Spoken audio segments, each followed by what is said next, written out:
Halo anak-anak hebat, selamat pagi. Kali ini kita akan melanjutkan pembelajaran kita di tema 8, Bumiku, masih di subtema yang pertama, perbedaan waktu dan pengaruhnya. Kita mulai ya. Ini adalah kompetensi dasarnya, kemudian ini indikator. Lalu kita mulai dengan mengamati peta Asia Tenggara berikut ini. Nah, di sini sudah ada negara-negara yang tergabung dalam ASEAN. Ya, sudah diamati. Nah, sekarang coba anak-anak buka di bukunya halaman 22. Di situ ada teks tentang ASEAN. Silakan nanti ketika menemukan informasi yang penting, boleh sambil dicatat di buku tulisnya ya. Nah, setelah tadi membaca sebagian besar tentang ASEAN, sekarang kita akan melihat satu persatu sebagian negara-negara yang tergabung dalam ASEAN. Yang pertama, kita akan bahas tentang Singapura. Ini dia peta Singapura, lalu ini benderanya mirip dengan Indonesia, hanya ada bedanya gambar bulan dan ada 5 bintang.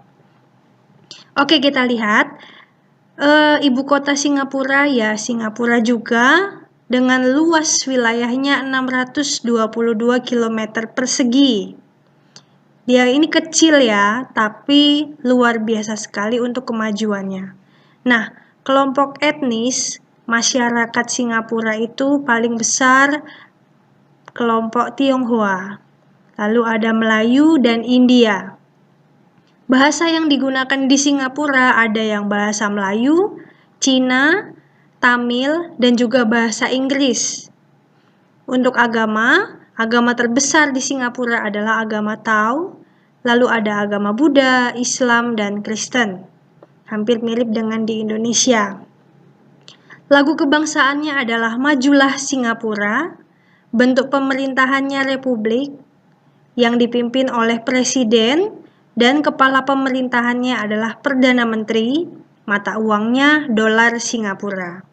Sekarang kita lihat untuk keadaan alam negara Singapura. Singapura meskipun dia kecil, hanya 622 km persegi, Singapura ini adalah negara kepulauan. Seperti Indonesia juga negara kepulauan. Singapura ini ukuran panjangnya 41,8 km dan lebarnya 22,9 km, merupakan pulau terbesar di negara ini. Nah, hampir semua wilayahnya merupakan dataran rendah. Suhu udara di Singapura rata-rata 26 derajat Celcius. Tidak terlalu panas, tapi tidak terlalu dingin. Sudah lebih dingin dari Indonesia tapi. Republik Singapura terletak 137 km di utara Khatulistiwa. Nah, maka suhunya sudah tidak 30-an derajat lagi, tapi 26 derajat Celcius karena letaknya sudah 137 km sebelah utara Khatulistiwa. Nah, Selat Johor memisahkan Malaysia dan Singapura. Singapura merupakan negara kepulauan yang memiliki 63 pulau kecil. Pulau-pulau itu antara lain ada Pulau Tekong, Pulau Ubin, dan Pulau Sentosa. Lokasi tertinggi di Singapura berada di Bukit Timah dengan ketinggian 163,63 meter. Cagar alam yang terkenal terletak di Bukit Timah Nature Reserve. Ada pula taman botani yang terkenal, yaitu Singapore Botanic Garden. Ada yang pernah ke sini? Ibu rasa pasti ada salah satu atau salah dua dari kalian pernah mengunjungi tempat ini. Nah, ini tentang Singapura. Selanjutnya kita jalan-jalan ke Thailand. Nah, kita lihat dulu petanya. Nah, ini Indonesia, Pulau Sumatera, lalu ini Malaysia. Nah, Thailand itu yang warnanya krem ini. Oke. Nah, bisa langsung dilihat berbatasan dengan negara apa saja di sini. Nah, Thailand ibu kotanya adalah Bangkok. Ini ya. Dengan luas wilayahnya 513.115 km persegi. Kelompok etnisnya yang paling besar adalah Thai, lalu Tionghoa, dan Melayu. Bahasa yang digunakan adalah bahasa Thai. Pasti anak-anak kalau sudah pernah nonton film Thailand, pasti anak-anak pernah tahu ya bahasanya. Lalu lagu kebangsaannya adalah Peng Chart Thai. Agamanya di sini mayoritasnya Buddha. Bentuk pemerintahannya adalah kerajaan. Kepala negara Thailand adalah seorang raja. Kepala pemerintahannya Perdana Menteri. Lalu mata uangnya adalah baht. Nah, sekarang sambil kita lihat batas negara Thailand. Sebelah utara Thailand, sebelah utara yang sini berbatasan dengan Laos. Nih, Laos. Sebelah timur, sebelah sini. Sebelah timur, yang ini berbatasan dengan Kamboja. Kambodia ini Kamboja. Sebelah selatan dengan Malaysia. Sebelah barat dan barat daya berbatasan dengan Myanmar dan ada Laut Andaman. Nah, masih tentang Thailand. Wilayah geografis Thailand dapat dibedakan menjadi 4 wilayah, yaitu dataran rendah, pegunungan, pegunungan kapur, dan tanah genting kera. Bagian utara dan barat wilayah Thailand merupakan pegunungan. Pohon jati banyak tumbuh di pegunungan utara. Bagian tengah wilayah Thailand berupa dataran rendah. Sungai utama di Thailand adalah Sungai Chao Phraya, Sungai Chi, dan Sungai Mun. Negara Thailand beriklim tropis.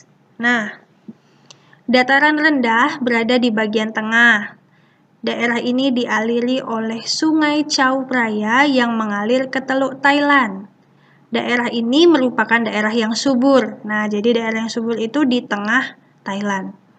Yang kedua, daerah pegunungan berada di bagian utara dan barat. Utara dan sebelah barat.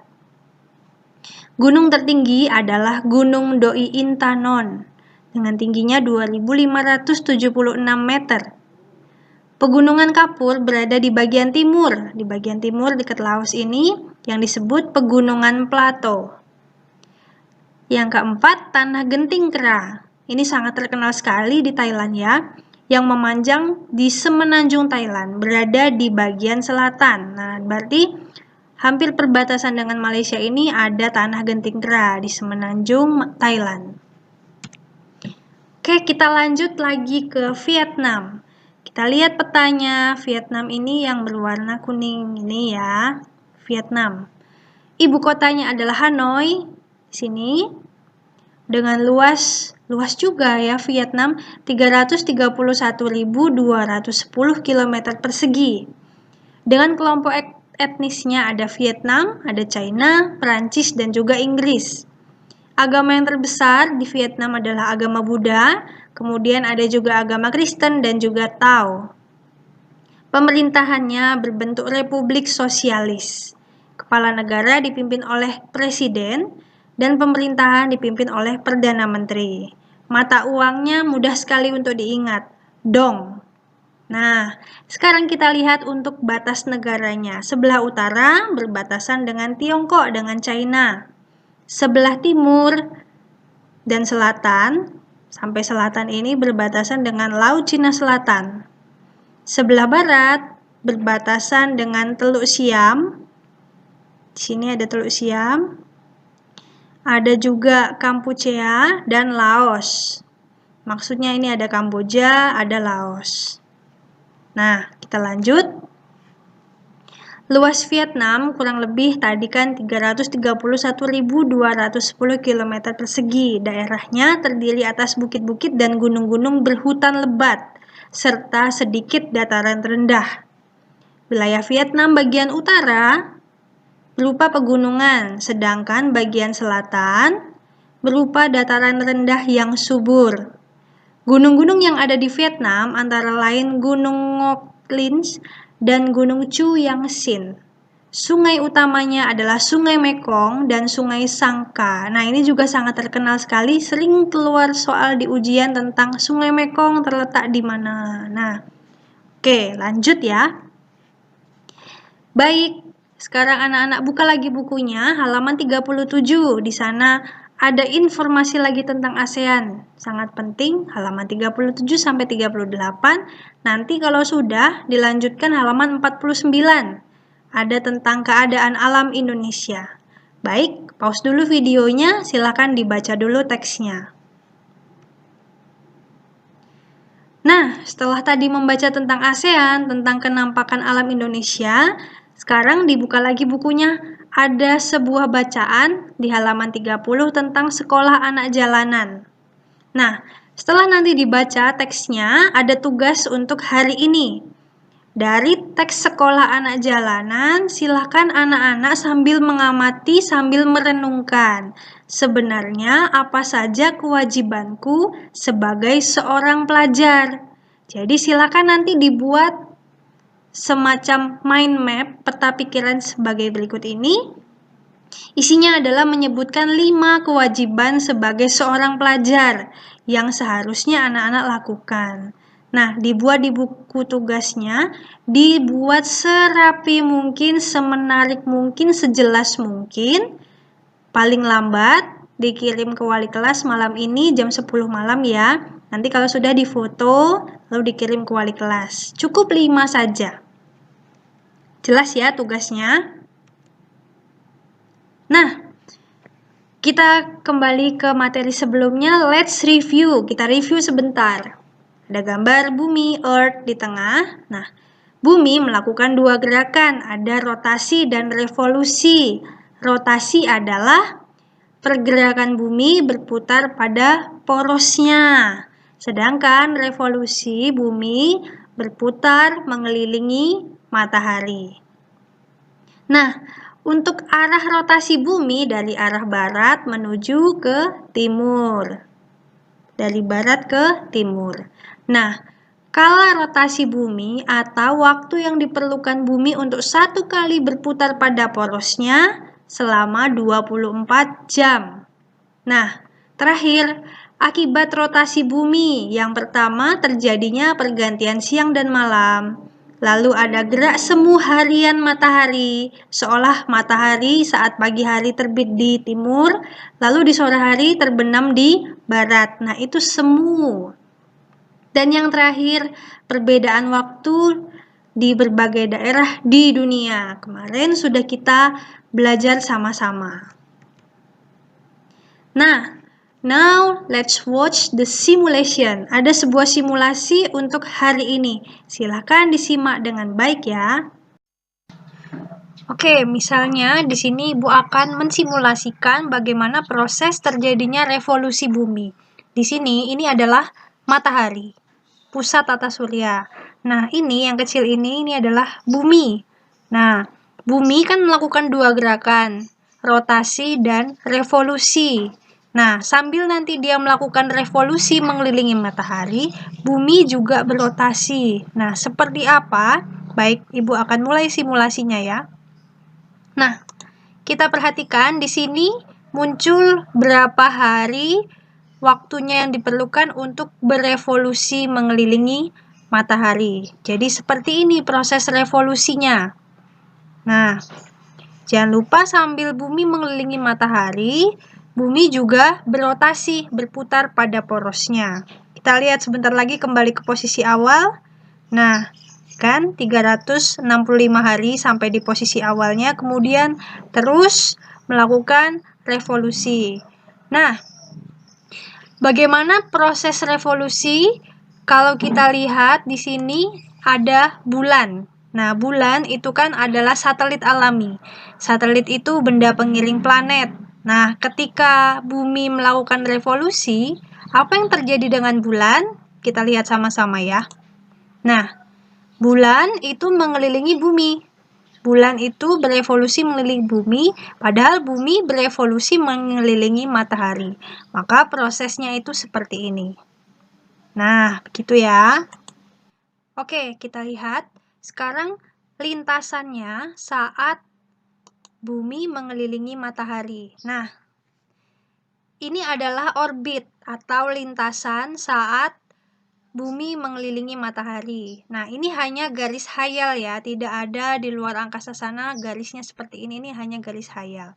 Jadi berbentuk, sebenarnya ini tidak lingkaran penuh, tapi bentuknya itu elips. Kenapa bisa elips? Ini karena, nah, adanya gaya tarik dari bumi maupun dari matahari. Karena ada kekuatan dari bumi dan matahari yang saling tarik-menarik, jadi lintasannya berbentuk elips.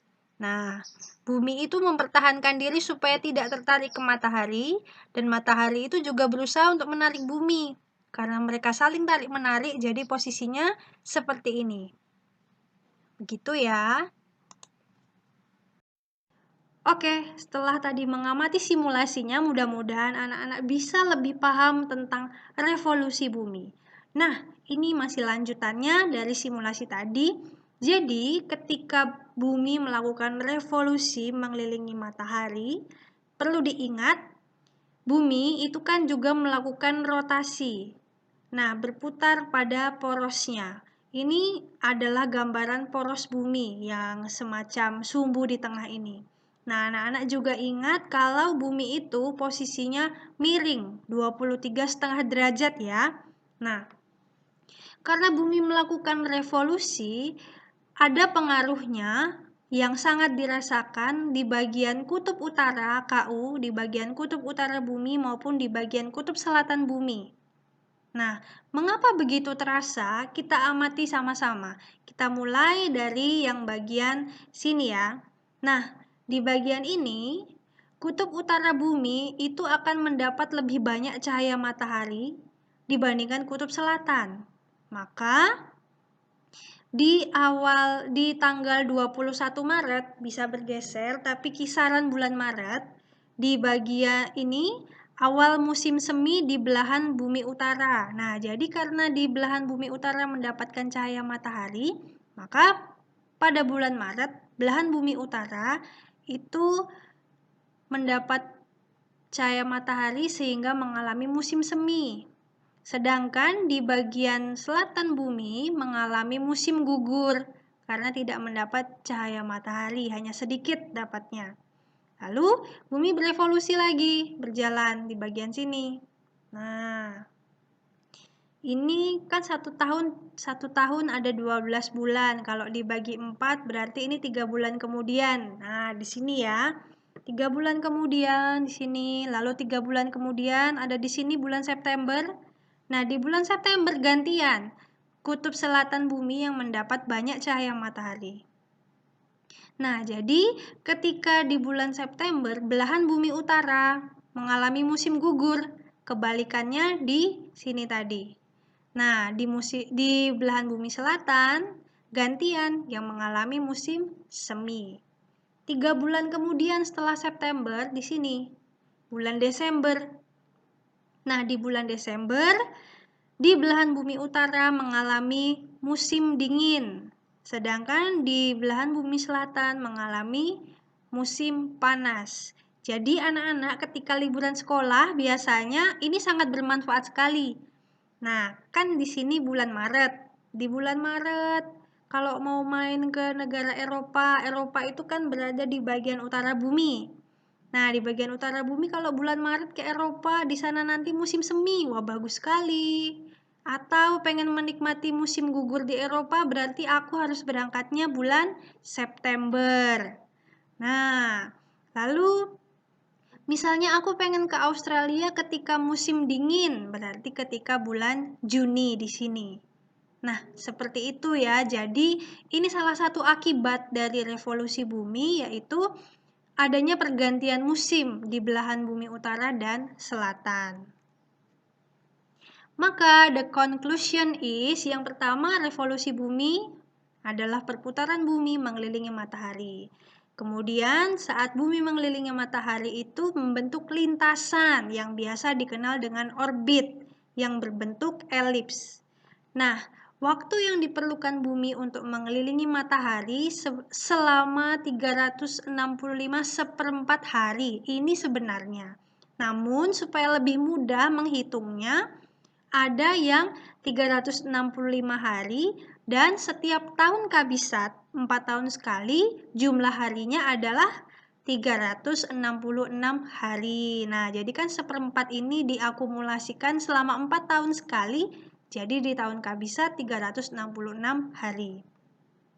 Nah, akibat revolusi bumi ada gerak semu tahunan matahari, lalu pergantian musim di belahan bumi utara dan selatan, dan terakhir perbedaan lamanya waktu siang dan malam. Ini maksudnya, misalnya di belahan bumi utara sedang mendapatkan wilayah yang dekat dengan matahari, pasti akan terasa kok siangnya lama banget ya, kok mataharinya jam 7 malam aja masih kelihatan. Nah, begitu contohnya.